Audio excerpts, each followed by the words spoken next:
Bapak Ibu Saudara yang terkasih, pernahkah kita berpikir atau bertanya di dalam hati kita sebuah pertanyaan, apakah yang akan terjadi dengan dunia ini apabila tidak ada belas kasihan Tuhan? Wah, enggak pernah berpikir tuh Pak. Enggak pernah bertanya tuh Pak di dalam hati. Mungkin ada juga yang demikian. Tetapi ada juga yang mungkin berpikir, bertanya, para reflektor, orang-orang yang suka thinker, berpikir, mereka akan mempertanyakan apa ya yang akan terjadi seandainya tidak ada belas kasih daripada Tuhan dinyatakan di tengah-tengah dunia. Wah, pasti ada begitu banyak kejahatan, penderitaan, pemberontakan, dan lain-lain yang jelek-jelek itu. Pertanyaan berikutnya yang perlu saya tanyakan kepada kita, pernahkah kita berpikir apa yang akan terjadi seandainya tidak ada belas kasihan Tuhan dinyatakan di tengah keluarga kita? Apakah kita pernah berpikir? Pernah Pak. Pasti keluargaku bakalan kacau. Pasti keluargaku amburadul. Pasti keluargaku gak jelas. Itu bukan keluarga, tetapi neraka, begitu kan? Tapi itu hanya berlaku seumur hidup kita. Pertanyaan berikutnya yang perlu saya mengajak kita berpikir, apakah kita pernah berpikir di dalam kehidupan kita, apa yang akan terjadi seandainya Kristus tidak menyatakan belas kasih-Nya kepada kita secara pribadi? Pernahkah kita berpikir itu? Ada yang pernah, ada yang tidak. Bapak Ibu Saudara yang terkasih, pasti di antara kita akan mencoba memikirkan, kalau toh saya bertanya, pernahkah kita berpikir saat, iya Pak, ini saya berpikir hari ini. Kita akan menemukan kehidupan kita yang tanpa arah, kehidupan kita yang kacau balau, bahkan bukan hanya sampai kita menyelesaikan masa hidup kita di dunia, tanpa belas kasih yang daripada Kristus dinyatakan kepada setiap kita secara pribadi. Saya yakin dan percaya di dalam kehidupan kekekalan pun kita akan hidup di dalam penderitaan dan ketidakpastian. Bapak Ibu Saudara yang terkasih, sesungguhnya di tengah-tengah dunia yang penuh dengan kekacauan, kejahatan, penderitaan, Kristus datang untuk menyatakan belas kasih-Nya. Dan kedatangannya dalam menyatakan belas kasih itu dibarengin dengan mengikuti sebuah proses penderitaan yang harus dialami oleh Dia, di mana Kristus harus mati dan disalibkan. Inilah yang akan menjadi perenungan kita pada kesempatan pagi hari ini ketika kita memasuki masa Prapaskah ke-6, di mana kita akan merenungkan karya kematian Kristus di atas kayu salib. Tidak bisa kita pungkiri, Injil Markus itu memiliki ciri-ciri gayanya yang terarah dan cepat membawa para pembaca untuk lebih cepat kepada peristiwa utama dari Injil, yaitu kematian dan kebangkitan Yesus. Jadi kalau Bapak Ibu membaca Injil Markus, itu begitu cepat sekali alur pikirnya.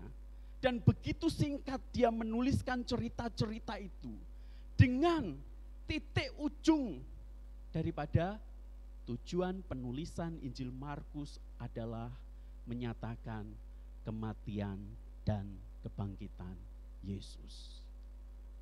Itu klimaksnya ada di situ.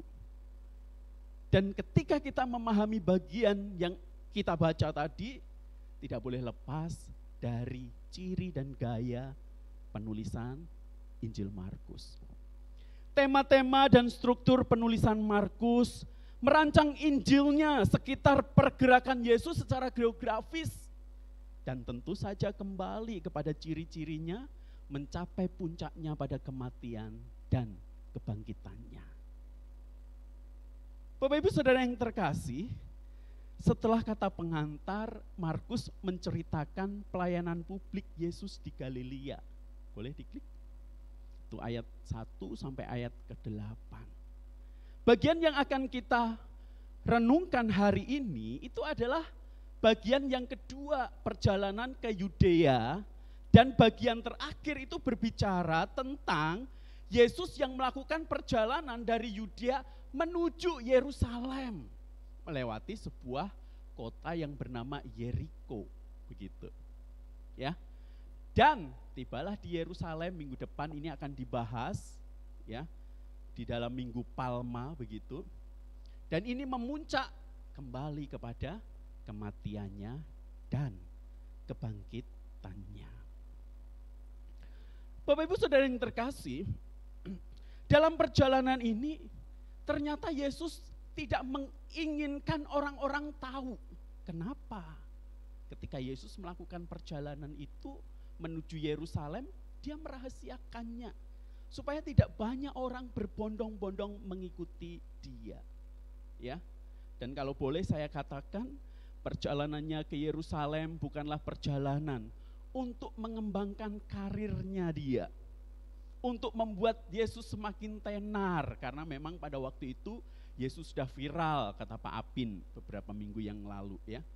Melainkan kembali kepada tujuan penulisan kitab Markus, bahwa rute ini adalah rute menuju penyerahan dan maut. Oke. Cukup dipahami alur pikirnya Markus, Bapak Ibu Saudara yang terkasih.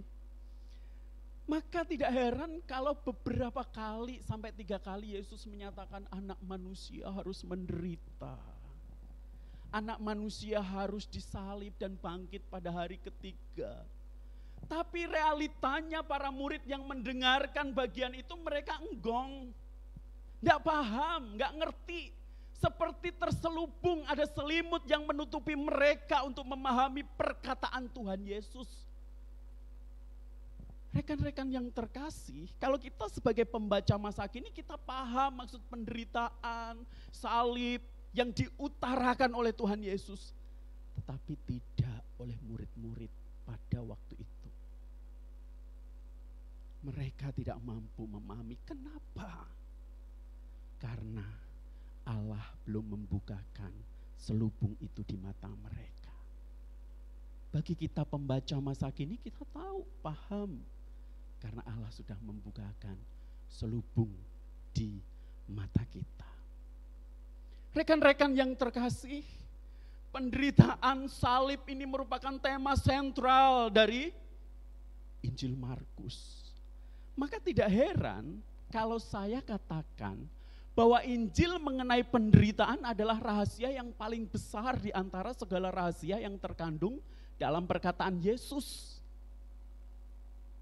Karena di dalamnya kita dipanggil untuk menyelesaikan tujuan dari penderitaan Kristus dengan rela hati. Ini yang harus kita pahami bersama. Jadi seringkali kalau kita berpikir Yesus datang untuk membebaskan kita, membuat kita menjadi sukses, membuat kita punya banyak harta. Hayo, Alkitab tidak pernah mengatakan hal itu. Ya. Tidak pernah sekalipun Alkitab membahas hal itu. Pernah suatu kali saya diminta khotbah di sebuah gereja tertentu di Solo begitu. Dia udah pesan-pesan hamba Tuhannya, Pak, nanti kalau khotbah tolong bahasnya yang manis-manis ya, berkat gitu-gitu. Wah, saya pikir kenapa begitu, nanti Jumat pada pada lari Pak, kalau diomongin tentang penderitaan, salib, wah itu mereka bakalan gak beribadah lagi di tempat kita katanya. Tapi kalau Bapak ngomonginnya berkat, Tuhan Yesus menyembuhkan, Tuhan Yesus akan memulihkan, memberikan banyak uang dan lain sebagainya, wah jemaat bakalan berbondong-bondong Pak.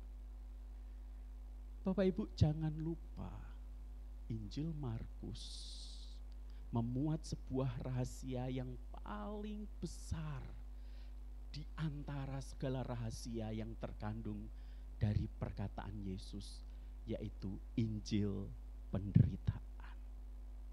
Ya, Injil penderitaan. Bapak Ibu Saudara yang terkasih, maka tidak heran kalau kita ketika membaca bagian ayat 46, itu merupakan bagian di mana dari Yudea Tuhan Yesus akan ke Yerusalem dan singgah ke kota yang bernama Yeriko. Kok kota Yeriko disebutkan di situ? Karena ternyata Tuhan Yesus ingin menyampaikan bagian penting dan sangat penting saya pikir ya, selepas dia keluar dari Yeriko, yaitu peristiwa Yesus menyembuhkan Bartimius. Nah maka di situ dikatakan lalu tibalah Yesus di ayat 46 dan murid-murid dalam perjalanan menuju Yerusalem di Yeriko.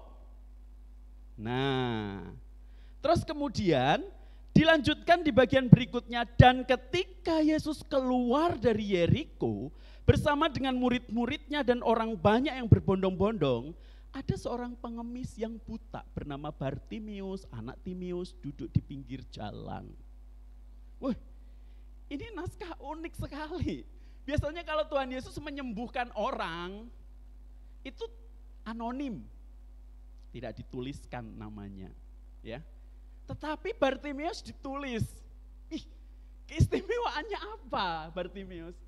Bartimius ini ternyata adalah salah satu anggota dari gereja mula-mula kemudian begitu.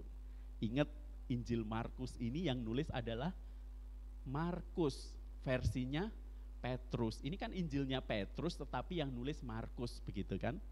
Jadi paham benar bahwa Bartimius pada waktu itu mengalami mukjizat kesembuhan, yaitu matanya bisa melihat. Dan dengan jelas dan tegas di situ dituliskan bahwa ada seorang bernama Bartimius